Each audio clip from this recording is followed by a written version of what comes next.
तो एपिसोड 4 की शुरुआत होती है उसी पागल खाने से जहाँ सारे पागल पागल वाली हरकतें कर रहे हैं और सामने टीवी और टीवी पे न्यूज़ चालू है जहाँ टीवी पे बताया जाता है कि हाँ आज लगभग 29 फरवरी, आज सैटरडे है। तो ये सुनने वाला जो फैंग रहता है ना वो कहता है भाई 29 फरवरी है भाई, ऐसे कैसे हो सकता है भाई, 7 मार्च था भाई, आज तो 7 मार्च होना चाहिए था, 29 फरवरी नहीं होना चाहिए। मेरे घड़ी के अंदर भी देखो 7 ही मार्च दिखा रहा है। तो ये सुनने तो फैन बोलता है मुझे ऐसा लगता है ना तेरा जो घड़ी है तेरा घड़ी तो खराब हो गया है। तो ये सुनने का तो फैंग बोलते भाई ऐसे कैसे भाई, मेरा घड़ी ऐसे कैसे खराब हो जाएगा भाई, 150 करोड़ का लिया हूँ भाई, ऐसे कैसे खराब हो जाएगा भाई, नहीं खराब हो सकता है, ये पक्का कोई ना कोई स्कैम चालू है। तभी पीछे से एक दूसरा पागल आता है, जैंग के पास आता है, जैंग से कहता है अच्छा ठीक भाई मुझे दिखा, मुझे लगता है तेरा घड़ी सच में खराब हो गया है। इसलिए इसके हाथ को लेता है, उसके हाथ पे कोई घड़ी वगैरह नहीं था, उसने ना पेंसिल से मतलब पेन से उसने घड़ी बनाया था और उस घड़ी पे उसने 7 मार्च लिखा था जो कि काफ़ी लंबे समय से लिखा ही है। और तभी वो बंदा बताता है कि हाँ भाई टेंशन मत ले, मैंने देख लिया तेरे घड़ी के अंदर प्रॉब्लम है और मैं प्रोफेशनल घड़ी बनाने वाला हूँ और मैं जब जब घड़ी बनाता हूँ ना तो बहुत लंबा चौड़ा चार्ज करता हूँ, 1.5 करोड़ से नीचे लेता हूँ, लेकिन भाई तू मेरा दोस्त है तेरे लिए भाई मैं फ्री में घड़ी बना दूंगा। इसको देना एक पेन निकालता है, पेन से जो पुराना लिखा हुआ था ना 7 मार्च उसे मिटा के वहाँ पे 29 फरवरी लिख लेता है और कहता है देख भाई हो गया भाई, देख भाई तेरा घड़ी सही हो गया,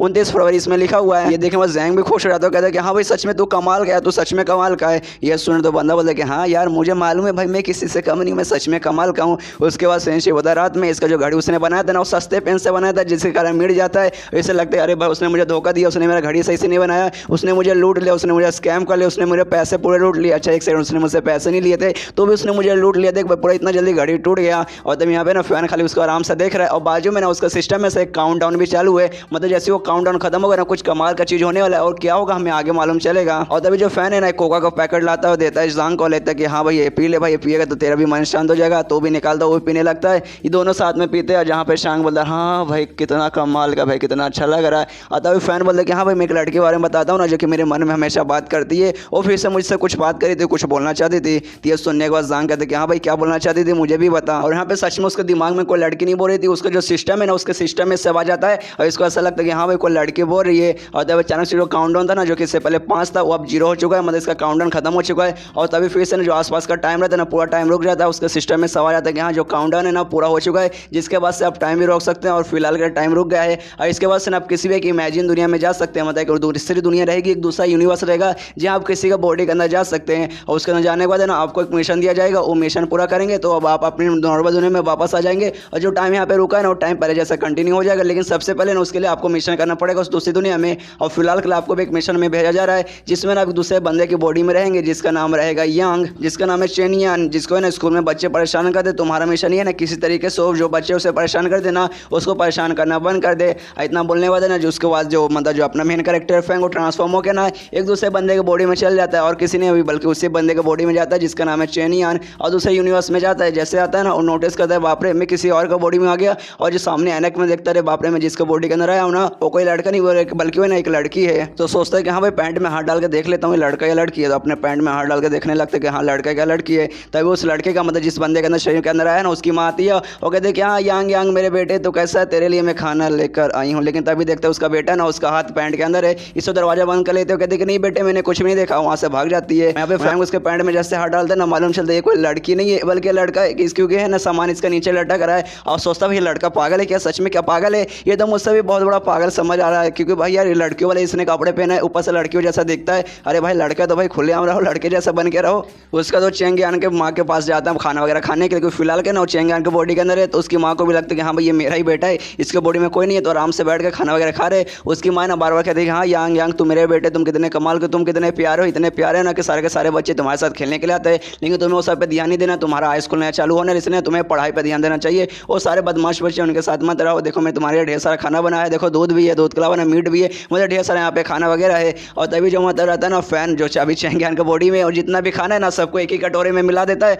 और मिलाने के बाद ना उसे ना ही चम्मच से खाता है ना ही हाथ से खाता है, सीधा कटोरे से मुंह में मार लेता है, मतलब सीधा मतलब मुंह के अंदर डाल लेता है और कहता है कि हाँ भाई सच में ये सूप था भाई, कितना कमाल का ये सूप था, मजा ही आ गया। यहाँ पे जैसे चेंग यान की माँ देखती है ना उनकी आंखें एकदम फट के हाथ में आ जाती है, अरे बाप रे मेरे बेटे को क्या हो गया भाई, मेरा बेटा इतना अच्छे से सब कुछ काम करता था लेकिन आज जंगलियों जैसे काम क्यों कर रहा है। और ये चैप्टर यहीं खत्म हो जाता है, कोई बात नहीं अगला चैप्टर भी मैं यहीं पे एक्सप्लेन कर देता हूँ। तो अगले चैप्टर की शुरुआत होती है जिसमें जो फैन है ना अभी भी यांग के बॉडी में, और यांग के बॉडी में तो ऑफकोर्स उसकी माँ ने बोला था कि हाँ आज से तेरा ना नया मतलब स्कूल चालू होने वाला है, हाई स्कूल चालू वाला है, इसलिए जा तुझे स्कूल जाना पड़ेगा। तो भी सोचते कि हाँ भाई दूसरे के बॉडी के अंदर आ चुका हूँ और मुझे मिशन भी मिला था इसलिए कर लेता हूँ, और इसके बॉडी में हूँ इसको स्कूल जाना पड़ेगा। तो स्कूल जाता हूँ इसलिए बस स्टॉप पे आ जाता, बस पकड़ने के लिए देखते कि हाँ भाई बाहरी दुनिया कितनी अच्छी दुनिया है, कितनी बड़ी दुनिया है, क्योंकि भाई इतने समय से खाली मैं हॉस्पिटल में, तब बाहर दुनिया मैंने देखा ही नहीं है। और तभी बस भी आ जाता है, बस वाला आराम से बैठ जाता है और जैसे बैठता है ना तो उसके सिस्टम में से बार बार आवाज़ आता है कि हाँ इसके आगे ध्यान देना पड़ेगा, इसके आगे आपको कुछ काम करना है। और तभी ध्यान जाता है ना वहाँ पे एक छोटी बच्ची आई है और वहाँ पे सीट वगैरह खाली नहीं था, जिसका जो छोटी बच्ची ना बस में जो लटकने वाला रहता है ना उसको पकड़ने की कोशिश करता है, लेकिन उसका हाइट बहुत ज़्यादा कम रहता है जिसका वो पकड़ भी नहीं पाती।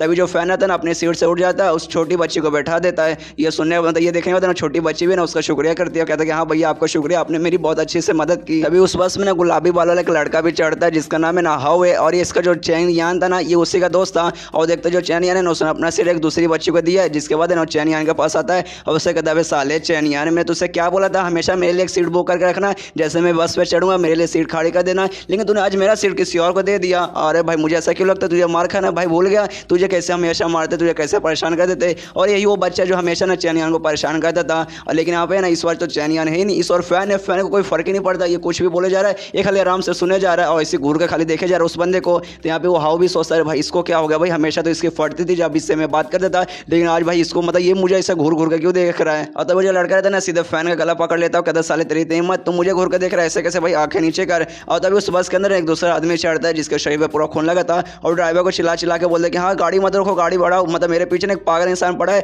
जो कि सबको ना काटे जा रहा है, सबको मारे जा रहा है, मुझ पर भी उसने अटैक किया था जिसके कारण मुझे खून निकला है। तभी लोग जो पागल रहता है ना जो जिसने इसको मारा था वो भी बस के अंदर चढ़ जाता है और बस के अंदर चढ़ने के बाद अपने हाथ में 2 हथियार लिया था और चिल्लाते कि सबको सब मरोगे, मैं सबको काट डालूंगा, कोई भी नहीं बचेगा। और सब लोग मतलब इसी सब डर जाते हो, जो लड़का रहता है वो भी डर जाता है, उसकी भी फट जाती है। और देखते रहे भाई ये क्या होगा, ये कौन पागल घुसा है भाई, तो हमें जान से मार डालेगा। लेकिन उस पागल को देखने में फैन बोल देगा नहीं ये बंदा पागल नहीं है। और तभी वो बंदा ना धीरे धीरे करके आगे आता है और जो छोटी लड़की थी ना जिसकी मदद फैन ने किया था उसके सामने आता है और उससे कहते हैं कि हाँ इस छोटी बच्ची को मैं काट डालूंगा, और हथियार से ना सीधे उस पर हमला करने का बढ़ जाता है और उसको मार डालता है, जिसके बाद से ना पूरा खून ही खून निकलता है। लेकिन उसका अटैक है ना उस लड़की को नहीं लगता, उसका अटैक को ना फैन ने अपने हाथों से रोक लिया था और उसके हाथ पे लगता है जिसके कारण खून निकला था, वो बच्ची अभी सेफ है। और तभी उस पागल से कहते हैं कि हाँ देख भाई सस्ते जॉनी सिंस, मुझे तो ये बता भाई तू क्यों सबको काटना चाहता है। यह सुनने के बाद पागल बोलता है कि देख भाई मैं कोई जॉनी सिंस नहीं होता। यह सुनने के बाद फैन बोलता है कि हाँ भाई तू जॉनी सिंस नहीं है, मैं तुझे जॉनी सिंस भी नहीं बोला, मैंने तुझे सस्ता जॉनी सिंस बोला। कोई बात नहीं, अगर तू सस्ता जॉनी सिंस नहीं है तो भी बता भाई तू मुझे पंडित जैसा दिखा दे रहा था। हाँ भाई मुझे बता पंडित तू सबको काटना क्यों चाहता है। ये सुनना तो बोल दे कि नहीं मैं पंडित भी नहीं हूँ, लेकिन तुझे कैसे मतलब ये जो हथियार तूने पकड़ा ना ये हथियार जल्दी छोड़ दे,